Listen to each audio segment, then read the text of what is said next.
Good evening and welcome to the Silicon Valley Entrepreneur, a series of conversations with startup founders and their investors on what it takes to build viable, fundable companies. I'm Chris Gill, President and CEO of S-Phase, the Silicon Valley Association of Startup Entrepreneurs, the largest and fastest growing not-for-profit in Northern California, dedicated to helping entrepreneurs through exposure to best practices, extraordinary people, and opportunities to grow.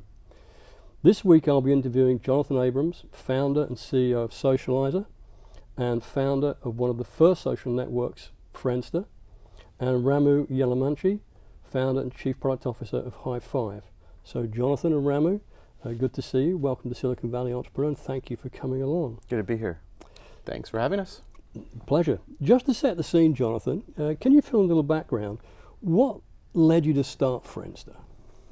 It seems like a kind of a long time ago. It was 2002, so almost 7 years ago.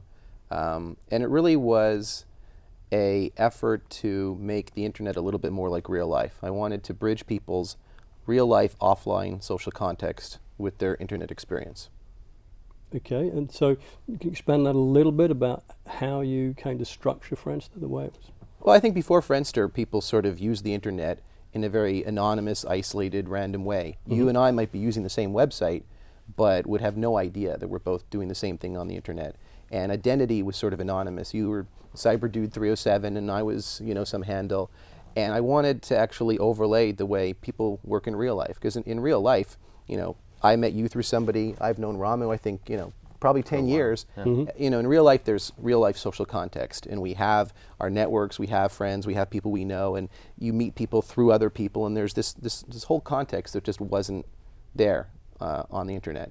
So I started off with just sort of this simple idea of people actually saying, this person's my friend, and seeing that and having it be visible and explicit and sort of really sort of an online experimental little version of the small world theory from Stanley Milgram, which people know of sort of the 6 degrees of separation. Yep. Okay. So Ramu, High5, the most popular social network in South America. Yep. You started it later than Friendster. Mm-hmm. What led you to start High5? Well, High5 actually evolved from another site that had started back in early 2003, mm-hmm. and that was an online dating site. And I was interested in a couple of things when I started that business. One was connecting people, and the second was actually international and like where the internet was going beyond the U.S. And so those were two interests that led me to start this initial service, which was called Sona.com. It was focused on just one particular market. It was focused on the South Asian market, mm-hmm. And we learned a lot about how we could leverage people that were already on the site to bring their friends into it, and to help sort of propel a whole cycle of a community. Mm-hmm. And so High5 was Sona, and it was Sona evolved into High5 over the course of 2003, and we launched High5 at the end of 2003. Okay, so back to you, Jonathan. Friendster's changed a lot. You've moved on to Socializer. Mm-hmm. Now, what caused those changes? What's happened with Friendster? How did you come to start Socializer? Well, Friendster is certainly still around and ended up, I think, having some challenges in 2004, 2005. They had 4 CEOs in 2 years and a lot of technology problems. Friendster is still very large today, mostly in Southeast Asia, mm-hmm. and then it inspired a whole industry of sites, I guess people call social networking sites. That yep. term is sort of gets different definitions by different folks. So now there's many sites, obviously, High5, MySpace, Facebook, and Friendster still around. And I started a new company to integrate some of the concepts of social networking with online events, which is Socializer. Really I wanted to do some things, improving on Evite and really doing some more innovation specifically focused on online events. And again, it really goes back to, though, really bringing your online and offline together, because Socialize is really relevant to real events in the real world. Yeah.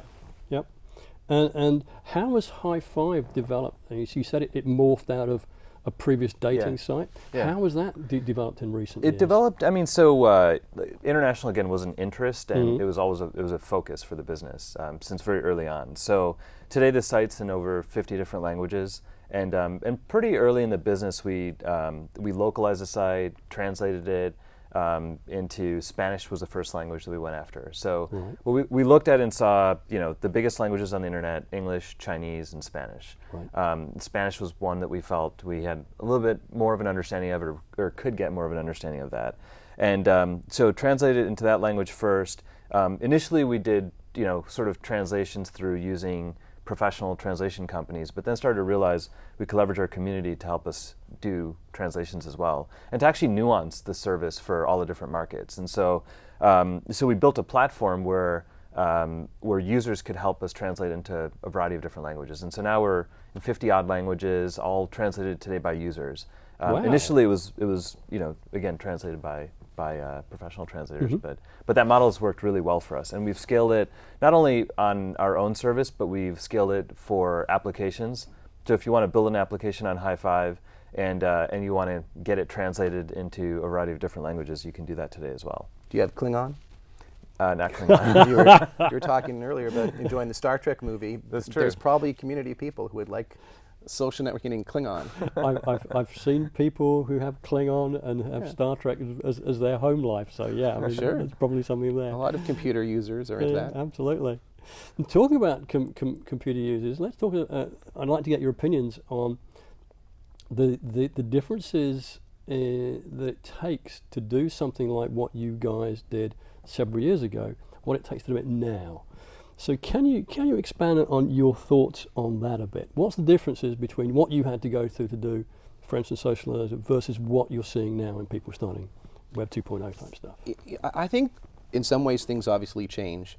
There's been changes, that have been much talked about, that open source software and cloud computing and certain things make it maybe easier to start companies. But in some ways I think things don't change that much.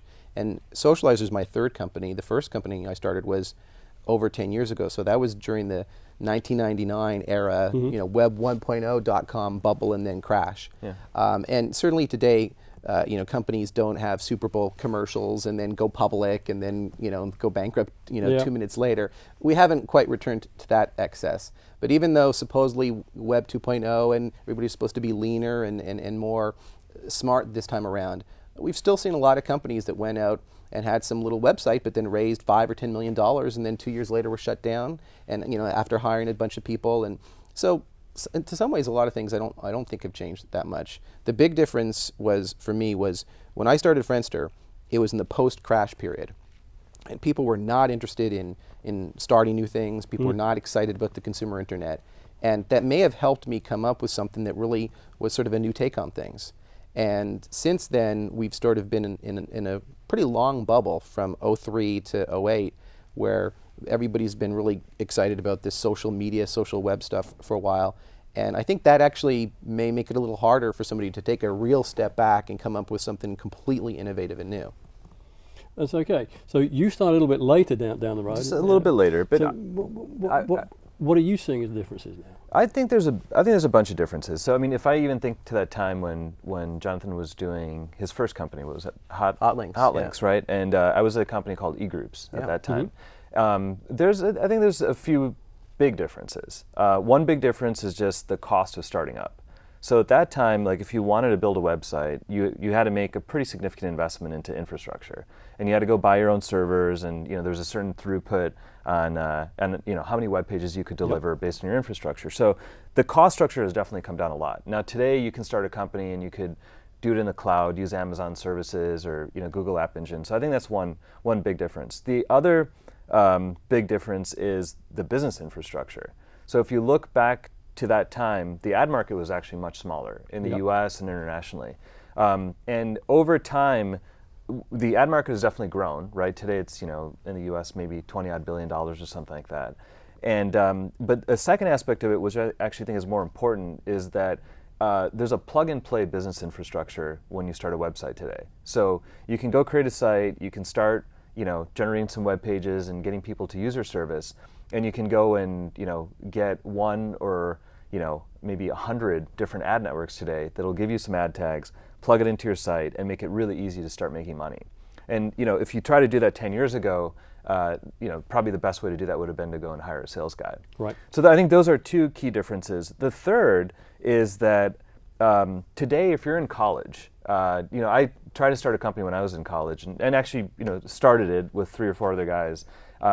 But it was hard. It was really hard. It was you kind of had to go about, kind of looking and seeing, where the opportunities were. There was no one really giving you direction.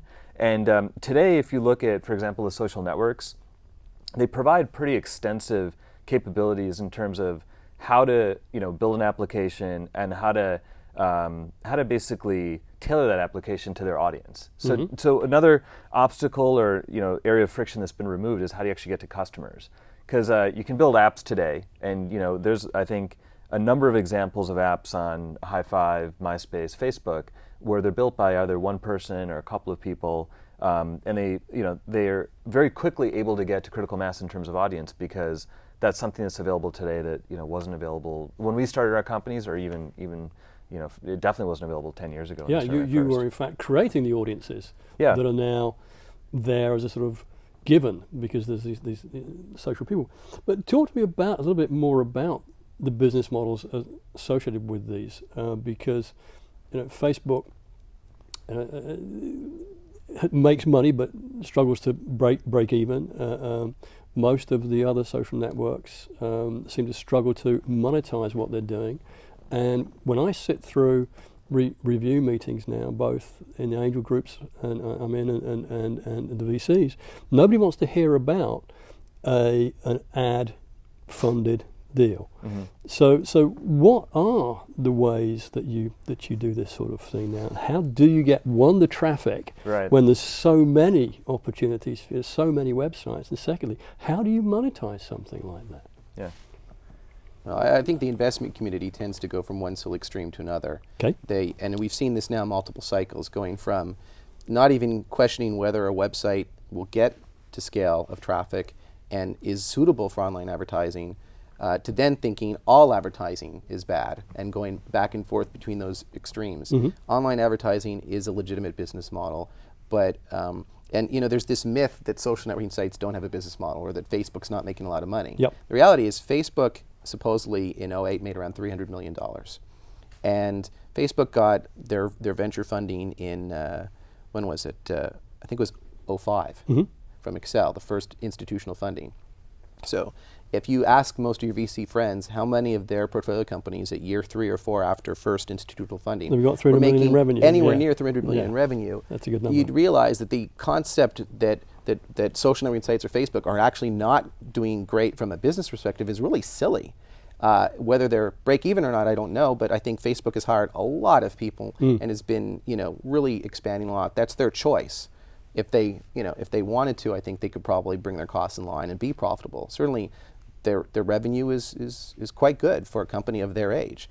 And I think there's a real myth that they don't have a business model. It's true that I think sites like Facebook and MySpace have maybe not come up with the perfect way to monetize their traffic that really gives you the revenue that you might expect with the sheer amount of page views and volume, or really taps into this sort of social potential of that kind of service. And Facebook's done some experiments with that I guess didn't work out so well with Beacon, and people have gotten annoyed. And there may still be additional business models for these sites that really tap into sort of viral recommendations that are very lucrative that we haven't seen yet.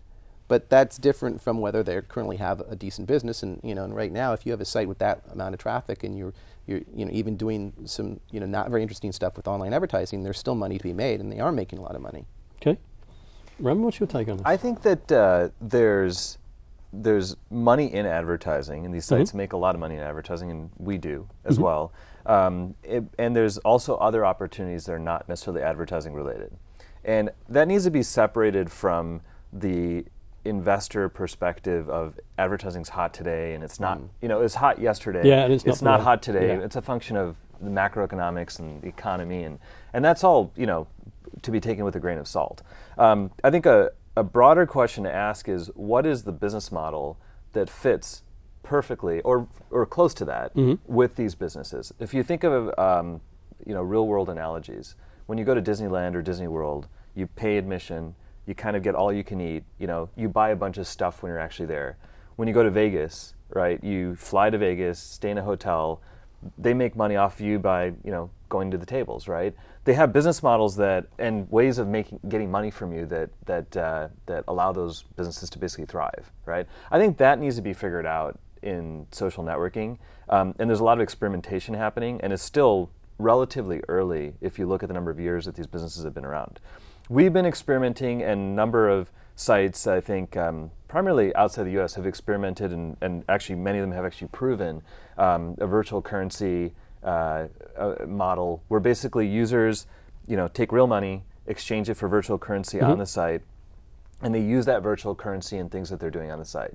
So on High Five, you can take virtual currency, which we launched late last year. It's called High Five Coins, and you can spend High Five Coins on giving people gifts, their virtual gifts on the site. Sure. You can now also start to spend them on games, and so it's a way to upgrade a character in a game, or it's a way to if you're playing something like poker to get chips for poker, and I think there's a ton of potential in that kind of a model, and so it's worked well. I mean, there's examples of companies, particularly in Asia. There's one company that just crossed $1 billion in revenue last year that has that type of a model. So I think that there's advertising, and that's gotten these businesses pretty far. I think there's a huge potential opportunity in virtual currency, and I think a lot of these services are starting to experiment with that and also starting to see results. Okay. Yeah, I think Rum is right that there are many interesting business models, and that shouldn't be confused then with an overreaction because of sort of the cyclical nature of things that now online advertising is bad. And some investors now, as you alluded to, don't want to hear online advertising, but if you walk in maybe with a subscription model, they're more excited. Absolutely. And the funny thing is, if you think about the sites that preceded social networking sites, they were sort of the most similar. You'd be talking about sites like Match.com or Classmates that allowed people to connect with a subscription model where you really had to pay to contact the person. I think MySpace and Facebook are probably making more money than Classmates and Match.com make with their subscription models in the end. So, the idea that the subscription model is inherently better is, not really sound business. That's great input. That's terrific stuff. Continuing down this sort of road, but moving a little bit off of the business model side, the openness of the younger generations coming through of sharing information that older people like me would never have done is vast, and they've grown up with the social networking deal, the way of getting stuff around. How do you see what younger people are looking for changing what happens in these networks, and what both of you are doing for the future? So whoever wants to take that one first, have at it. You could start off. It's a pretty scary one, actually. Yeah. When I started Friendster, it was a lot of the concepts were pretty new. I mean, people, the idea that you were going to go on the site and add your friends, it was pretty cuckoo stuff. And prior to that, people would sign up for a dating site like Match.com and then hope all their friends, family, and coworkers wouldn't see it. Yes. And I decided to turn that upside down. And the idea was you'd actually sign up for the site, put up your photo, and then invite all your friends. And that was sort of crazy. And I think it sort of changed the sort of psychology about regular people, especially non-geeks, non-Silicon Valley elites, women, actually creating an identity on the internet and putting their photo up. And that was, kind of really revolutionary, and, we didn't even know if it was going to work in 2003. Today, as you've alluded to now, there's a lot of these social networking sites. Many of them, MySpace was hugely popular with teenagers, Facebook with college students. So there's a lot of young people that have now grown up with this stuff. And their attitude towards privacy is very different. They share everything and just don't worry about it. So now, the question is, when one of them is running for, senator in 30 years or whatever, and somebody pulls up that photo of them with a bong or, or God knows what, that somebody saved on their hard drive from Facebook, from 30 years ago, what's going to happen? Will it be that people will be just totally comfortable with it, and they're going to say, but it isn't so much that, it's how is the model going to change what what do you see coming down the pipe as the new ways of working? It's a generational difference. Yeah. The older users, I think, tend to be more close to the chest about what information that they want to, older meaning, I don't know, 40-something, whatever it might be, right? Yep.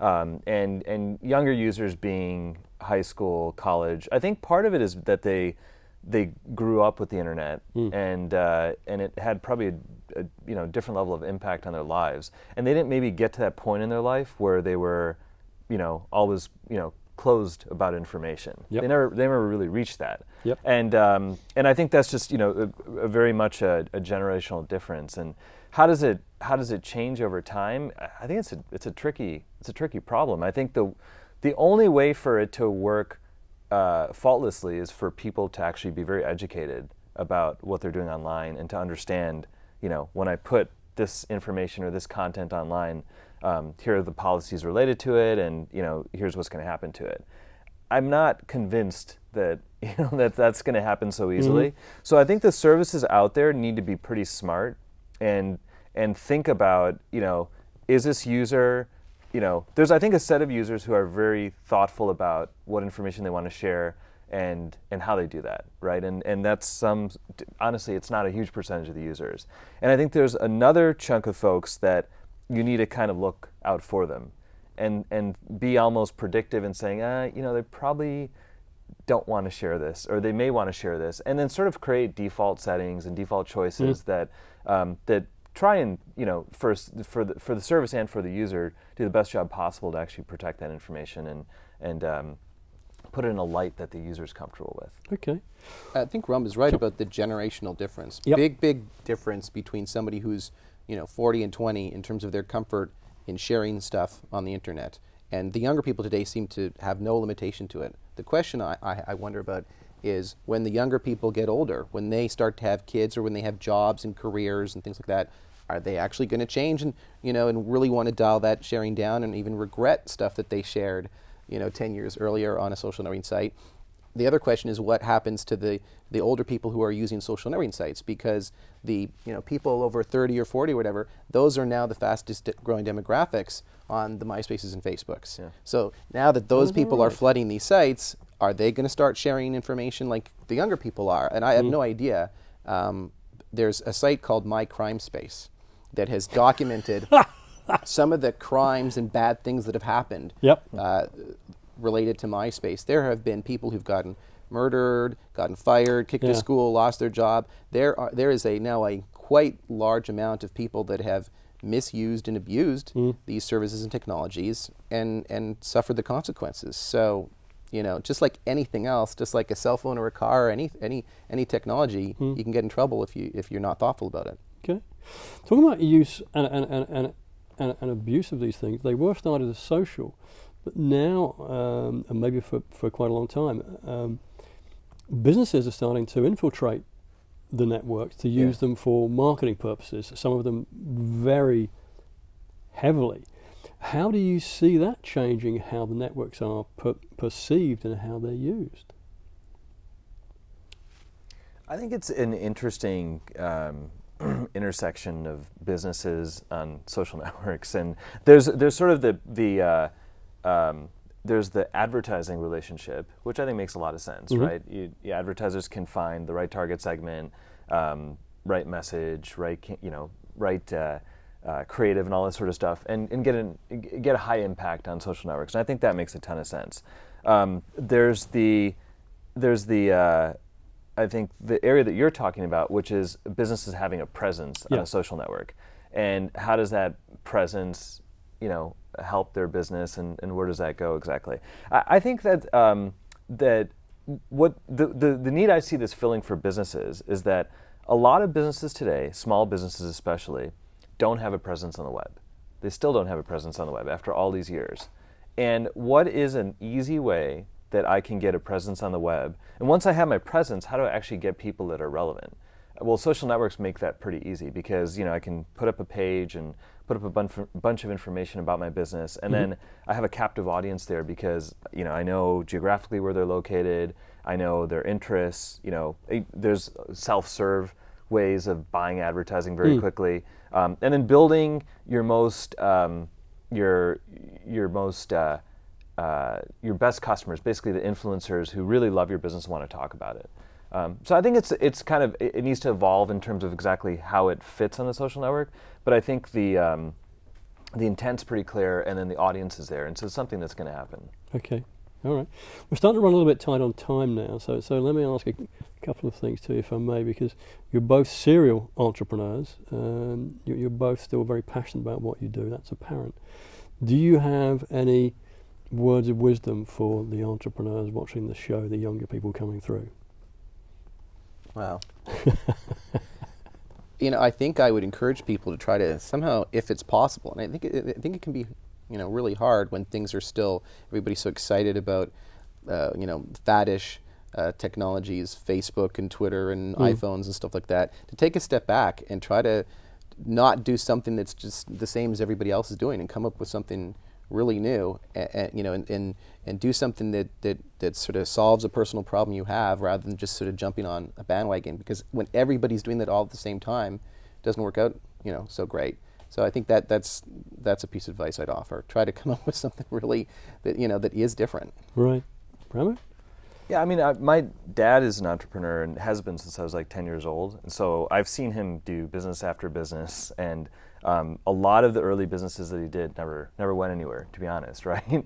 But the lesson, and he figured it out in the end. But the lesson I learned from him is actually persistence, and persistence both in kind of what you're doing, the specific project, but then also recognizing that it's going to take a little bit of evolution. It's going to take a lot of learning to really get it right, and being very committed to that. And so there's your initial idea, and then there's what your idea becomes, and the only way to get there is being persistent about it.